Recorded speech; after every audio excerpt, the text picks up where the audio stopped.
Bom, vamos direto ao ponto na nossa imersão de hoje. O foco aqui é dissecar aquela pura tensão psicológica e a fascinante mudança na dinâmica de poder que rola durante um primeiro encontro mega antecipado. Isso funciona de verdade como uma crônica narrativa sobre um primeiro contato tenso entre dois personagens que, olha, vivem em mundos completamente opostos. Através dessa análise, a gente vai notar como o ambiente, a postura e até o silêncio se combinam para criar uma atmosfera que dá quase para cortar com uma faca, de tanta intimidação e curiosidade. E para entender a magnitude dessa cena, a gente precisa começar exatamente com esse sentimento de pânico interno. A frase é simples: eu não sei nada sobre ele, mas nossa, ela nos joga direto no centro do abismo. Temos aí uma pessoa inteiramente despreparada, prestes a pisar na sede global de um jovem e enigmático bilionário. As apostas são altíssimas, o conhecimento sobre o cara é praticamente zero e a vulnerabilidade é absoluta. Toda grande tensão precisa de uma história de origem, certo? Seção 1. A missão indesejada. Vamos dar uma olhada na nossa protagonista.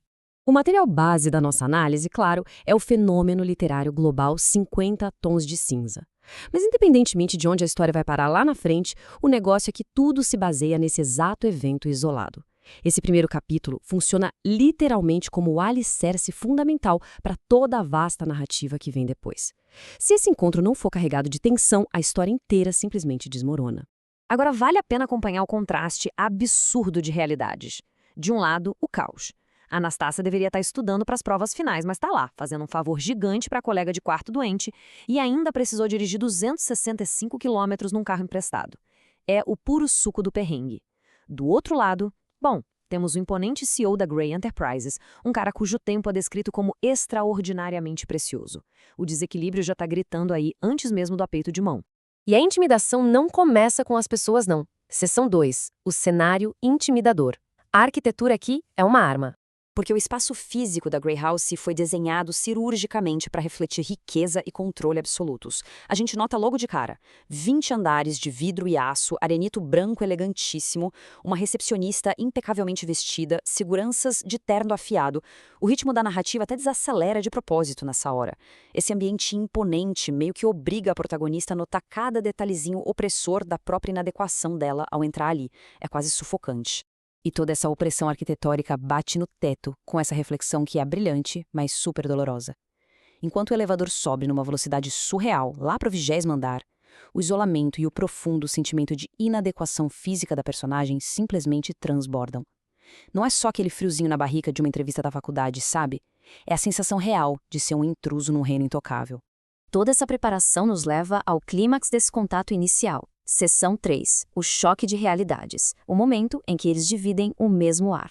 A justaposição que o texto faz no segundo exato do encontro é implacável. A Lana tá lá usando a única saia que tem, uma jaqueta azul marinho super comum, brigando com o próprio cabelo rebelde. E bom, ela literalmente cai de cara ao entrar. Em total contrapartida, o Christian Grey tem uma presença que engole a sala. Terno cinza fino, perfeitamente alinhado, incrivelmente jovem para os seus 27 anos e, principalmente, dono de uma quietude que irradia um controle absoluto. E esse tropeço literal ao passar pela porta, nossa, é um recurso narrativo sensacional. Imediatamente esse crava um desequilíbrio de poder ali que não é só visual, é totalmente psicológico. O chão é instável para ela, enquanto o cara está perfeitamente enraizado no próprio domínio. É como um jogo de xadrez onde ela já começa sem a rainha. Tendo sobrevivido ao tropeço e ao choque visual, chegamos na seção 4, a dinâmica de poder.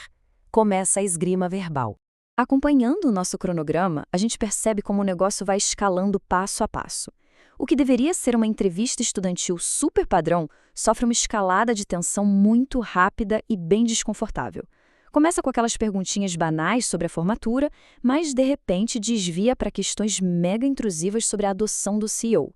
E isso culmina numa postura defensiva pesada. Dá para sentir a temperatura da sala caindo uns 10 graus. É bem aí que a linha é riscada no chão. No instante em que a Ana pergunta sobre a idade em que ele foi adotado, a barreira corporativa desce como uma guilhotina.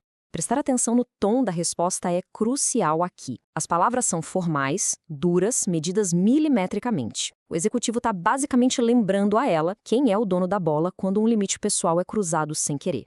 E logo depois desse gelo formal, a gente recebe de bandeja essa representação visual perfeita do subtexto, o puro pânico interno, a falta de preparo cobrando preço com juros. A personagem tem que manter aquela pose externa toda composta, mas o monólogo interno grita de desespero. É a reação exata de quem acabou de perceber que pisou num campo minado sem levar o mapa. E é no olho desse furacão de desequilíbrio que a narrativa dá o seu maior giro. Seção 5. Invertendo os papéis. A dinâmica vira de cabeça para baixo. Vale a pena refletir em que momento exato o entrevistador vira o entrevistado. A regra básica diz que quem faz as perguntas está com o volante da conversa, certo? Mas não é nada disso que rola aqui. Uma mudança de comando sutil, mas avassaladora, toma conta daquele escritório. Isso ilustra de forma brilhante como as táticas de reversão funcionam na prática. Dá para notar os movimentos cirúrgicos. Ele pergunta se ela se voluntariou para a entrevista, já sacando que ela está fora do seu habitat natural. Aí investiga a dinâmica dela com a colega de quarto. Ele a estuda com aquele olhar fixo que queima. E então, o checkmate. Para desarmar a garota completamente, ele oferece um estágio na empresa. O alvo acabou de engolir o caçador. Dominar o espaço agora significa dominar o diálogo inteiro. A reunião chega ao fim e o rescaldo emocional desse furacão é resumido de forma perfeita pela Ana nessa fala para a colega dela. Olhando bem a escolha de palavras, temos mandão, controlador, assustador, mas carismático. Todo esse interrogatório disfarçado de entrevista cravou uma impressão indelével e, nossa, muito confusa na cabeça da protagonista. O desequilíbrio funcionou que foi uma beleza. Chegando ao fim da nossa dissecação narrativa, fica aqui uma pulga atrás da orelha pra gente. Vimos todas as engrenagens rodando. A falta de preparo, a arquitetura opressiva, o tropeço, a intimidação verbal e a inversão total de poder. E a grande magia das crônicas narrativas é perceber que cada detalhezinho de um primeiro contato cria ondas gigantescas no futuro da história. Como esse terreno todo instável vai afetar as escolhas desses dois logo após as portas do elevador se fecharem. É, sem dúvida, uma aula magna sobre a mecânica da tensão. A gente fica por aqui, um grande abraço e continuem mantendo essa curiosidade acesa.